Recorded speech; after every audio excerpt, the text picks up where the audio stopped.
नमस्कार, आप देख रहे हैं नेक्स्ट 9 पॉलिटिकल बाइट। इस रिपोर्ट में हम बात करेंगे अभिनव चंद्रचूड़ के बारे में। भारतीय कानून जगत का एक बड़ा नाम बन चुका है अभिनव चंद्रचूड़। क्यों, आपको बता दें। दरअसल उनके पिता पूर्व chief justice of India CJI DY Chandrachud हैं और उन्हें कौन नहीं जानता है।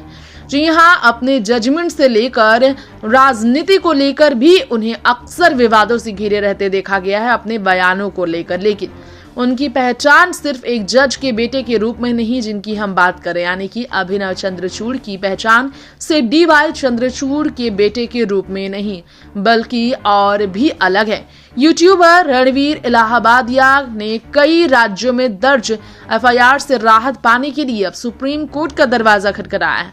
उन पर आरोप है कि उन्होंने कॉमेडियन समय रैना के शो इंडियाज गॉट टैलेंट में कुछ अश्लील टिप्पणियां की, जिसके चलते असम पुलिस ने उन्हें समन भेजा। इस मामले को लेकर इलाहाबादिया की तरफ से उनके वकील कोई और नहीं बल्कि अभिनव चंद्रचूड़ हैं, जिन्होंने सुप्रीम कोर्ट में याचिका दाखिल की और जल्द सुनवाई की मांग की है। जी हाँ, यानी कि प्रो जस्टिस DY चंद्रचूड़ के बेटे अभिनव चंद्रचूड़ पेशे से एक वकील है और इस वक्त बात करें तो सुप्रीम कोर्ट के वकील हैं और यहाँ याचिका उन्होंने दाखिल की, जहां पर जो है सो रणवीर इलाहाबादिया को राहत भी मिली। चीफ जस्टिस संजीव खन्ना और चीफ जस्टिस संजय कुमार की बेंच ने तत्काल सुनवाई से इनकार तो किया था, लेकिन केस को जल्द लिस्ट करने की बात भी कही। अभिनव चंद्रचूड़ भारतीय कानूनी जगत का वो नाम जो रणवीर इलाहाबादिया का केस लड़ने के लिए चर्चाओं का विषय बने। उनके पिता पूर्व chief justice of India DY Chandrachud को आप हमेशा लोकप्रिय देखा जाए तो CJI के तौर पर जानते हैं, लेकिन उनकी पहचान तो सबको पता है, उनके बेटे की भी पहचान अब लोगों से नहीं छुपी। एक काबिल वकील और कानूनी लेखक के रूप में भी है अभिनव चंद्रचूड़ की पहचान। जी हाँ, बॉम्बे हाई कोर्ट में प्रैक्टिस करने के बाद अभिनव ने अपनी पढ़ाई दुनिया के बेहतरीन लॉ स्कूल से करने के बाद स्टैनफोर्ड लॉ स्कूल से doctor of the science of law and master of the science of law की डिग्री हासिल की।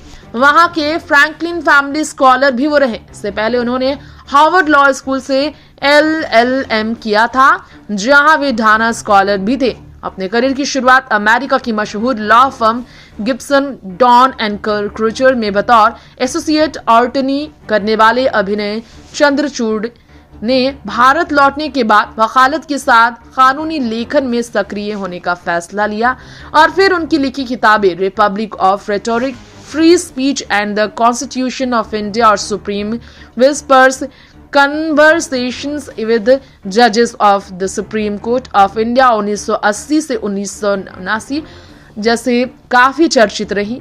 DY चंद्रचूड़ भारत के जो चीफ जस्टिस थे, उनके बेटे अभिनव के अलावा एक चिंतन है, आपको बता दें, जो खुद एक वकील है। सुप्रीम कोर्ट में केस लड़ने से उन्होंने इनकार किया था। पूर्व CJI ने खुद अपनी विदाई स्पीच में इसका जिक्र करते हुए कहा था कि मैंने अपने बेटों से कहा सुप्रीम कोर्ट में प्रैक्टिस कर, लेकिन उन्होंने मना कर दिया। उन्होंने कहा, डैड, हम सुप्रीम कोर्ट में बहस तब करेंगे जब आप पद से हटेंगे। अभी वहां प्रैक्टिस करके हम आपकी और अपनी साख पर सवाल क्यों उठने दें। ये मेरे लिए गर्व की बात थी कि मेरे बच्चों ने इस पेशे में ईमानदारी बनाए रखी। बता दें, इस केस में रणवीर इलाहाबादिया के खिलाफ भारतीय न्याय संहिता 2023 की धारा 79 के तहत मामला दर्ज है, जो किसी महिला की गरिमा को ठेस पहुंचाने वाले शब्द हैं, इशारों या किसी अन्य माध्यम के जरिए कृत्य को अपराध मानता है। इसके अलावा उन पर महिला की निजता भंग करने का भी आरोप लगाया है। सुप्रीम कोर्ट में दाखिल याचिका में अभिनव चंद्रचूड़ ने दलील दी कि असम पुलिस का समन अनुचित है और इलाहाबादिया को तुरंत राहत दी जानी चाहिए। इसी पर CJI खन्ना ने यह भी कहा कि केस को 2-3 दिनों में लिस्ट किया जाएगा। हालांकि इस मामले में आगे क्या होता है, ये देखना दिलचस्प होगा।